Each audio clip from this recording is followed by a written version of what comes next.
Personally love the rehearsed histrionics and the wild gesticulating and the whinging and the wailing, because it just, what are they trying to tell the American people? That all of this waste, that all of this abuse of government, that them misspending and sending every valuable taxpayer dollar into frauds, that's what they stand for. That's what they care about. And joining us now to discuss all of this, Senate Commerce, Science, and Transportation Committee Chairman, Texas Senator Ted Cruz. Sir, it's always such a pleasure. So, Dagan, great to be with you. I was talking about the screaming to the high heavens about what the DOGE exploration team might find, what President Trump might do to spending, which he promised on the campaign trail. What are the Democrats afraid of, really? Oh, look, I got to say, it really is something else to hear the weeping and gnashing of teeth coming from Democrats and coming from their acolytes in the media, because their cash cow is being threatened. Listen, under Joe Biden and Kamala Harris, you saw the Democrats weaponize all of government. You saw them weaponize the Department of Justice and the FBI to target their political opponents, and you saw them weaponize billions of dollars of funding to pay off their political allies and to fund radical and extreme partisan agendas. And President Trump came into office with a mandate from the American people, and he's quite rightly halting this spending, and the Democrats are absolutely losing their minds. Senator, the Agency for International Development is kind of notorious in Washington as a place that doles out lots of money to consultants who never leave Washington. Not sure where the money goes, but is there any way to tell what percentage of it actually gets to a needy person overseas? Well, we need to get to the bottom of that, and I think that's what the Trump administration is working to do. We know some of the egregious waste and spending we saw. So, for example, the Biden USAID spent $1.5 million for advancing DEI in Serbia. They spent $2 million for sex changes in Guatemala. They spent $6 million for tourism in Egypt. They spent $1 million to help disabled people in Tajikistan become climate leaders. They spent another $1 million for Hamas, a Hamas-linked charity, and they spent $15 million for contraceptives and condoms in Taliban-controlled Afghanistan. Now, if you're a left-wing radical activist, that's music to your ears, but if you're just an American taxpayer, that is horrifying, which is why President Trump has come in and said enough is enough. We're going to stop this nonsense. This is what is so truly incredible, that President Trump, along with the DOGE team led by Elon Musk, come in and in about 2 weeks rip up what has been going on, and USAID funding terrorism and coups and regime change and just ungodly, grotesque goulash around the globe. For 40 some odd years, it's been a problem. 2 weeks, we're done, Senator. We are done.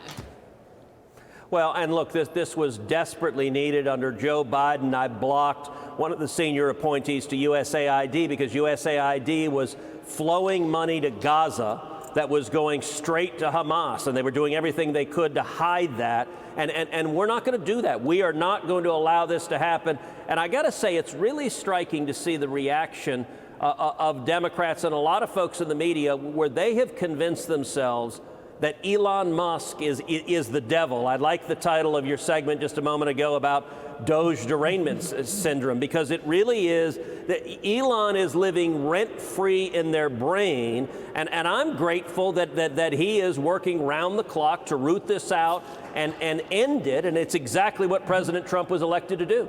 Absolutely. Yeah, Senator, along those lines, I understand you're not a doctor. I'm not going to ask you to make a precise diagnosis, but your colleague, Greg Casar, we were just discussing him earlier. He said after the election, he wanted them, I think, to tone down the volume, not be so preachy and disconnected. What's happened? Do you see him on the flights home? I mean, what's going on with this guy? Look, they're losing their minds, and it's because I think many of the radical left, they believe they would be in power forever. It's why you saw for 4 years a lawless administration from Joe Biden and Kamala Harris. They wanted to weaponize government, and their objective was to hold on to power, to punish their enemies and reward their friends, and they're suddenly seeing everything they counted on in jeopardy. And listen, I commend the president, I commend the cabinet leaders that have been nominated, that have been confirmed, for getting us back to the rule of law, getting us back to following United States law. And that's, I think, what millions of Texans, millions of Americans, that's exactly what we voted for. Yep. Yes, sir. The new Attorney General, Pam Bondi, day one, return to law and order. Speaking of the cabinet confirmations, that the markup of Kash Patel's nomination to run the FBI has been moved to February the 15th. This is the Democrat strategy, and this is at a Democrats requested a delay. What other delay tactics are they up to? And just your reaction to that.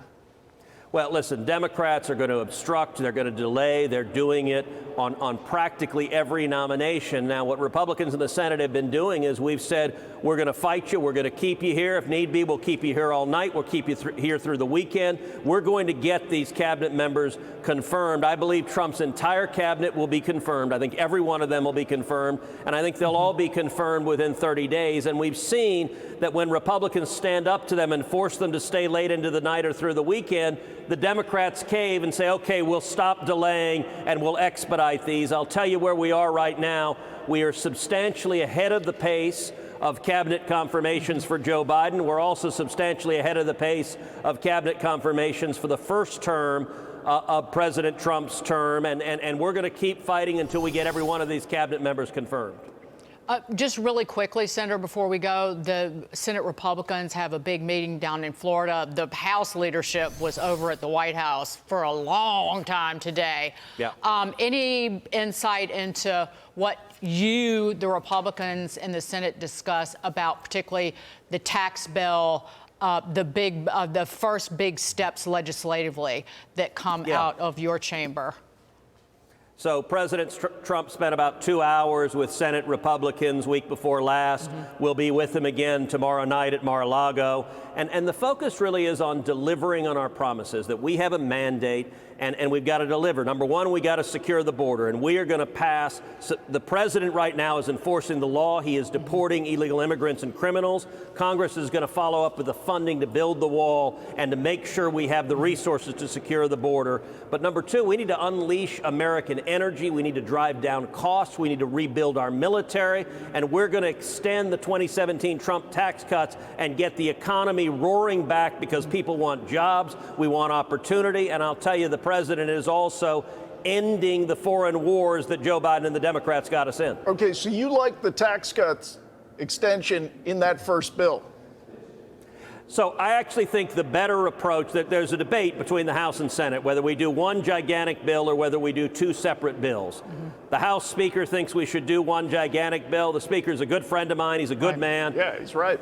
Virtually everyone in the Senate thinks it's a wiser strategy to do two bills, because we can get a big victory early on, securing the border, unleashing energy, and rebuilding the military. That's what I expect the Senate to step forward next week to do, and pass that and send it over to the House. Okay, thank you, Senator Ted Cruz. Great to see you, Thank Senator. you. Can you make the tax cuts permanent?